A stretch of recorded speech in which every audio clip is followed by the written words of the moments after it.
I made you a live podcast. I need you. Mary Davis in Arkansas, Carlene in sunny Boise, Peggy in San Diego, Gretchen, good morning from Ohio, Laura Gray's music, that sounds like fun, good morning from Texas, Terry in Michigan, and Teresa in Oklahoma. So awesome. A few of your names I'm recognizing. You're tuning in every morning, which I love. In case you are new, I'm Susan Smith. I am a long arm machine quilter, and I'm coming live on YouTube every single day for 30 days, right up until the 27th of October. So I think we're on day 11-ish today. And each morning I'm just talking about topics that relate to machine quilting. So not necessarily the specific skills, but answering questions that I get asked most often. Some of you are emailing me questions, and by the way, you can do that at any time. info@stitchedbysusan.com. Anytime during these 30 days, if you have suggestions for topics you'd like to talk about, I would appreciate that. Some of my best ones have come from viewers and listeners, so that's awesome. Beverly, I'm here, yes. I love that. Maryland, beautiful view behind you. So this morning I turned it just a little bit, same coastline as we've had the last few days, but just a slightly different angle. So awesome. Today I want to talk about something that, gosh, it is a thing I get asked in various ways so very often, and it's just a thing I see holding wannabe quilters back, and that is the fear of getting started, or the questions that surround getting started. Like, there's so many unknowns, so many variables, so many things to think about. Where do I even begin? How do I start to master this skill? First off, I want to say the number one absolutely step is just get started. And I know that's maybe not what you wanted to hear, but it's impossible to develop and learn the skill by thinking about it, even honestly by doodling. Although doodling can help you process, where you're going to go next in the sequence of designs, doodling is never going to bring the control that you want at a machine. So the only answer is get started and start quilting. So I was thinking of, you can cast your mind back, or if it's too far back, you can just imagine a preschooler or a kindergartner, holding a pencil or a marker or a piece of chalk and feeling like it's out of control. They don't really have control over where it goes, and it's wobbly and it's awkward and all those things. Starting free motion quilting at a machine feels exactly like that. And the process of learning is also similar to learning handwriting. You learn some basic shapes, you repeat them and repeat them and repeat them, and gradually things smooth out and you get control. And also, there are not endless shapes to learn. There are a fairly limited number of actual shapes in quilting designs. Circles, for example. Once you've got those mastered, you can do bubbles, you can do beads, you can do pebbles, you can do larger circles, you can do swirls, right? They're all that circular motion. So you don't have to keep endlessly forever learning, although you'll keep endlessly forever fine-tuning. That is true. So let's talk about some really practical ways that you could start. Like, what do you actually sew on? We talked yesterday, if you missed that live, we talked very briefly about machine-wise what you need to start. So how to, the basics of a domestic machine to have it ready for freely moving fabric over it. And at a long arm, it's pretty straightforward. A long arm is a sewing machine, right? A sewing machine mounted on rails, and it moves freely. And usually you're driving with handlebars at the front. So you're moving needle or drawing utensil over the fabric, rather than at a domestic or a sit-down machine where you're moving fabric under the needle. So those are two quite different skill sets, by the way. So know that if you change from one to another, that will involve a learning curve too. But back to what you need to do to get started, or where is a good place to get started. To begin with, make yourself a quilt sandwich. Any old fabric on the bottom, any old batting in the middle, or even a piece of flannel in the middle, or piece of fleece or anything a little bit puffy in the middle, and another piece of fabric on top. And either, baste an X through it with big hand stitches, or baste around the perimeter of it, or if you have spray based, that's an option too. Even honestly, lightly pressing over those layers with a steam iron will semi-stick them together. enough to be practicing on for sure. So that's a quilt sandwich in its simplest form. And then just start doodling. So if you're at a long arm, it's going to have to be bigger so that you can load it onto those rails. But if you're at a domestic or a sit-down machine, like that's all you need. A 12-inch square will give you tons of scribbling room to practice. So just start and get used to the motion of moving that fabric around. Get used to what it takes to turn around in circles, to make elongated loops, to maybe attempt to make straight lines. Play with some of those. I do have in the description right below this episode, and I think below all my descriptions, the first thing I have, like below today's topic, I'll usually have a line and then want to know where to get started with free motion quilting. And I have a free PDF called 3 Steps Toward Free Motion Quilting. And here's the steps kind of in concise form, but if you want to go print that PDF, it's kind of pretty and you can hang it on your wall if you like to. Basically, it's get started, which we've already covered. And number 2 is just to start repeating the same thing. So if you're going to work on loops, for example, just loop-de-looping, do it over and over again. Make some potholders, make some doggy beds, scribble all over your quilt sandwich, whatever it takes. And once you start putting it on a quilt, maybe even do a couple of quilts with that same or a similar design, just to really cement those motions and to really give them an opportunity to get smooth in your hands. From there, once you've got one design, any one design, reasonably comfortable, instead of going into another whole different design, start instead doing smaller variations in it. So if you've been doing loops, maybe do double loops. Maybe drop something in between those loops. Maybe drop in a little heart and then go on to a loop, or a little daisy, or a star, or a cowboy boot, or whatever you want to drop in there. I think it was Angela Walters that said one time that I would rather know 9 variations of one quilting design than learn 9 different designs. Does that make sense? So that many of the motions and movements and traveling path remain the same, but you can switch it up. So you can do a design for a little girl, and you can do a design for a college-age boy, and you can do a design for a toddler, right? Just by varying something about that design, making it more playful or making it more formal in rows, right? You can change it up without utterly changing the skill set that you're using. So that's a real key toward expanding your freehand designs. Let's look back at some questions before we have more talks. Oh, you guys have been talking. Great. My husband, coffee's ready when you're finished. Good to know. Dinah, jealous of you on the Oregon coast. It is so beautiful, let me tell you.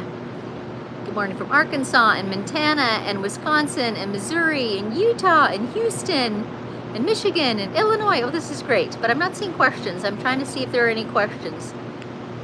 Anne is saying, key for me as a newbie is to relax and breathe. Seriously. You know, I do think that's true. Honestly, it's not a bad idea to do a couple of shoulder rolls and neck rolls before you get started.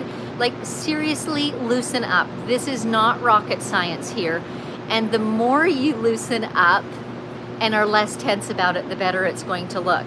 If a cup of coffee will help you, as it helps me, just to, I don't know, it's just my code for relaxing, great. If a glass of red wine will help you relax, do it. If morning is better for you or evening is better for you, when you're just starting and you're so nervous about things, do whatever you can to make it easier. Put some soft music on, or maybe put some energetic music on, whatever your jam is, and just kind of let go of your expectations, certainly for it to be perfect, and just start playing, and it will get better so much faster. Here's another practical tip, and I got this from some of my students, and now I've heard it over and over again over the years.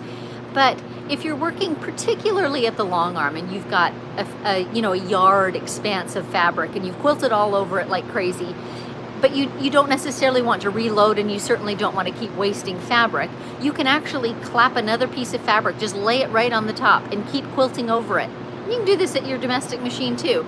You can do that 3 or 4 times and still till it starts to get kind of stiff from all the thread that's building up in there, right? But in terms of practice, that's absolutely acceptable. Just put a new piece of fabric on and quilt all over it. Somewhere in there, if you have some fabric that's got some larger elements that you could perhaps trace the outline of. That's a great way to practice some control. So maybe some large flowers, or maybe even there's animals, anything that you can trace the outline of. Just don't get caught up in being perfect at it, right? Use it as a guideline, use it to help you, play with it, have fun, but don't get too caught up in making it perfect. So some of these things will work well for some of you. Some that are a little OCD, you might have to try a different technique that will help you relax more and not be so particular. Some of you that just, need a guideline and don't know where to go next, that might help for you to have something that's printed on the fabric. Honestly, there are people that print yardages of fabric that have quilting practice designs on them. Hearts, loops, bubbles, feathers. So that's an option, but lots and lots of printed fabrics, you can find something from within them that you can trace over. Amy Fryan, I love this. So I dance a lot. You guys follow Amy. She's called Keto Quilter, right, Amy? You can put your hashtag in here if you want to. Follow Amy. She does a lot of long arm quilting, and she does a lot of dancing in her machine, and that's her method of just loosening up. And absolutely, if that works for you, if you're a dancer, do it. And Amy has a hashtag for that, so get on there and dance with her. Diane, I know this question may be difficult to answer. How long does it take to recoup your cost of the long arm with quilting jobs? It really is impossible to answer definitively, Diane, but certainly you could work out a spreadsheet that says, I need to do X number of quilts at $100 a piece, or $75 or $150 in order to recoup the cost. I'm happy to share with you my story, and that might give you a general idea, but your pace might be quite different from mine. So when I bought my first long arm machine, it was a used one. It was, I think, 17 years old when I bought it. It didn't have very many bells and whistles except a stitch regulator and magnetic channel locks. And I believe I paid $9,000 for it. Might have been $8,500. It's been quite a few years, right around there. And I recouped that cost in 18 months. But my method of learning a new thing is to just dive in.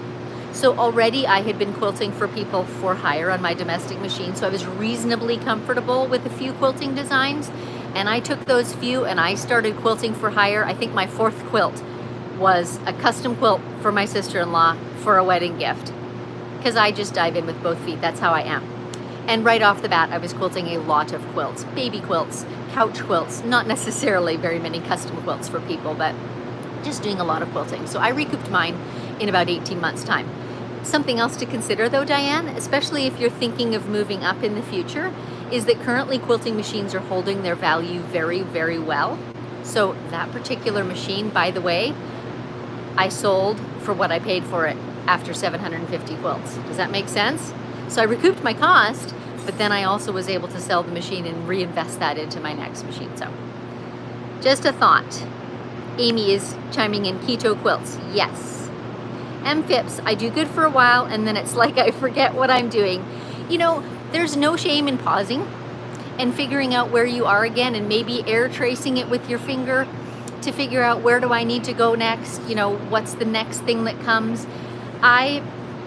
In my freehand quilting masterclass that I've been talking about here and there throughout these lives, one of the things I teach is how I tweak a quilting design to make it useful for edge to edge. And one of the key things is it's got to be repeatable, rememberable. It can't be so complex that I can't pretty soon, get that memory down of where to go next. If it's a baseball glove and it's got a thumb and then a finger and then a palm and that's just way too complicated to repeat over and over again and quilt freehand, where I can have a flower or a leaf or a certain kind of feather, and that's easier to repeat, or change and bend and still keep repeating. Does that make sense?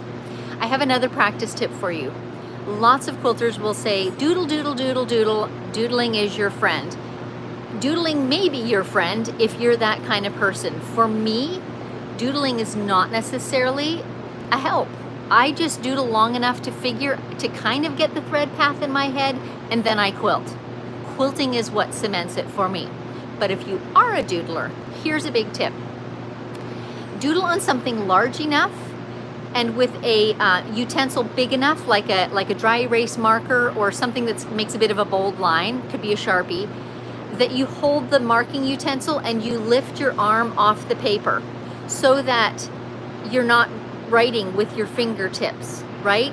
But instead you're moving your arm in a similar motion. Now this is more like a long arm than a domestic machine, right? But so that you're getting the feeling of moving arm and wrist as opposed to moving fingers. And I have seen quilters actually take either at their machine or at something else that they can slide paper under. I've seen them affix markers and then run, you know, big poster board or scrap paper under that and practice in that way. Again, you're practicing the same motion, not yet needle and thread, but you're getting the feel for the motion, and it's kind of a upper body motion. It's not just a finger motion, right? So that's what I'm trying to get at here. Get your practice more like what quilting actually feels like. Janice, those are some great ideas. Thanks. Mindy, late again? There's no late. You can watch it again later. Kathy, when doing edge-to-edge hood, I presume you mean designs, do you keep your pattern across the fabric consistent? I'm not fully sure what you're asking, Kathy. Like, I try to keep it consistent as to size. I don't necessarily try to repeat the thing precisely. So if I'm quilting big casual roses, right? Some of them will point one direction and some another. Some will have leaves this way and some that. So it's not repeat, repeat, repeat, repeat, but it's how I build the rose is the same. Does that make sense? It's mostly repeating and it's consistent as to size. Alice is asking, do you use regulated stitching? Great question, Alice. And I think next week I'll have a whole morning session on regulated stitch length as opposed to manual or unregulated, and I'll talk about the definitions of those, but clearly you know what the difference is. I tend to use regulated in several ways. When I'm working on a new design, when I'm working in close quarters and I have to pause and think where to go next, because having that regulated stitch length is one less thing I need to think about as I'm quilting, right? So it just takes my mind off that one thing and I can concentrate on figuring out my new design or doing the intricate quilting that I'm working on or whatever the case may be. But when I have a design that I've done a half a dozen times or more and I'm familiar with it and I know the thread path, then I like to use constant mode. It's smoother. I like the way it feels and sounds when I'm quilting it. And I do think using unregulated mode pushes you to become a better quilter because you must smooth out your motions. And I think that's a good thing, although I do think that might be a more advanced skill. So if you have a stitch regulator and you're learning, don't push yourself to stitch without it. Use it, use it. It's a great, great tool. Susan Raynars, hello from Texas. Mindy Taylor, I really only feel good about 2 to 3 designs free motion. How long till I might feel good about a few more? I'm taking in customers but don't want them to get bored, LOL. You know, Mindy, it's so individual and so up to you, but whenever you feel like you can quilt those with sort of half your mind turned off thinking about other things, then that is firmly fixed in your muscle memory. Go ahead and branch out and add in something new. And either go simple and just add a detail or a flourish to something you already know, or if you feel really comfortable with them, try out a new one. And you know, you don't know until you try them which ones come easily to you and flow smoothly. So by all means, experiment. You know, I see no reason not to add in a new one each week if you want to, but you certainly don't have to. It's not a race. There's no competition here. Sandra's here again from Brazil. Awesome. Peggy, I had some friends that gave me quilts to do at no cost for me to practice, which is an excellent solution. I will say, as a little tiny side tip here, if you are thinking of starting a business with your quilting, I would be careful how open-ended you say, give me your quilts to practice on, because how are you ever going to say, now I'm charging for them? So maybe you say to your friends, I'll take the first 50 quilts at no charge or at half price or at 25% or whatever the case may be, but put some exit strategy in there for you. And also, do not start advertising your services at a cheap rate, like I quilt a penny an inch, and then think that it's going to be easy in 6 months to say, oh, now I'm 2 cents an inch, right? put in there, you know, while I'm learning, novice quilter, offering discounts or something to give yourself that exit strategy if you're going to build a business out of it. Okay, backing up. And we are already past 20 minutes, but we'll try and get a couple questions in here. Teresa, I finally did constant mode and loved it. Thanks to you. I'm so glad to hear that, Teresa. Kathy, how many stitches per inch do you prefer and what speed do you like to stitch in when doing regulated? Stitches per inch, I tend to do 10 to 12. That's kind of my standard. I don't like the long galloping stitches, and I don't like undoing 14 or 15 per inch, let me tell you. That's ugly. And what speed do you like to stitch in when doing regulated? That really varies, Kathy. My machine measures in stitches per minute. So probably my top end is about 1,500. There's a fly in my eye. Get out of there. 1,500 is about as fast as I can go and like not have it jerk when I'm starting and stopping and do awkward things, right? But then when I'm doing anything that's smaller or a design that's newer to me, or definitely if I'm doing something close like pebbles, it'll be much, much, much slower, like maybe 600 if I'm doing little pebbles, right? Because it's tiny and you can't make sweeping motions with it. Louise, practice, practice, practice. Absolutely true, Louise, absolutely true. But there are shortcuts you can take by practicing sort of with intention and with some knowledge. So yes, but practice is key. There is no getting around that, for sure. Mary, you can get a panel with different patterns and you can trace them on your machine with or without thread. Yes. I think there are several fabric designers who have options like that, like actual quilting designs printed on fabric. But I mean, you can even do that on you know, floral or design printed pieces as well. Absolutely. Good things to consider, says Mindy. Great. Well, I hope I've given you some thoughts. At the very least, I hope that I, as a teacher, can inspire you to just try. Don't be scared of it. You will feel awkward and it will feel new, but you'll get over that. So just get in it and get past that point and get to where you enjoy it and do whatever you need to do to relax. Break out the bottle of red wine. Just get at it. Tiffany's Quilting Life. I used to practice on cheater quilts. Actually, that's a great point, Tiffany. I feel like maybe I'm thinking a little more advanced, but I feel like when you want to get into custom quilting, for example, and you want to practice stitching in the ditch or some ruler work with points and following lines, a cheater quilt, which is like a pre-printed piecing, but no actual seams, is a great way to do that.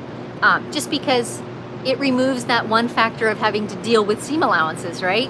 And allows you to just concentrate on the quilting. So that's a good tip right there. Okay, you guys, I'm off to take a walk on the beach. Whatever you are doing, I hope you have a great day, and I'll be back tomorrow. And until October 27th, be sure to thumbs up and subscribe. Pass this on to your friends. I'd be so grateful. And remind them to click the notification bell to see notifications of the live episodes as they're coming. Have a beautiful day. Karen, how do you get past the anxiety of turning the machine on? You just turn it on and start stitching, Karen, and realize you can't hurt it. You can't hurt the fabric. You can't hurt the machine. With a little bit of care, you can't hurt yourself. So just start. Be brave. You can do it. Have a great day, you guys. See you tomorrow.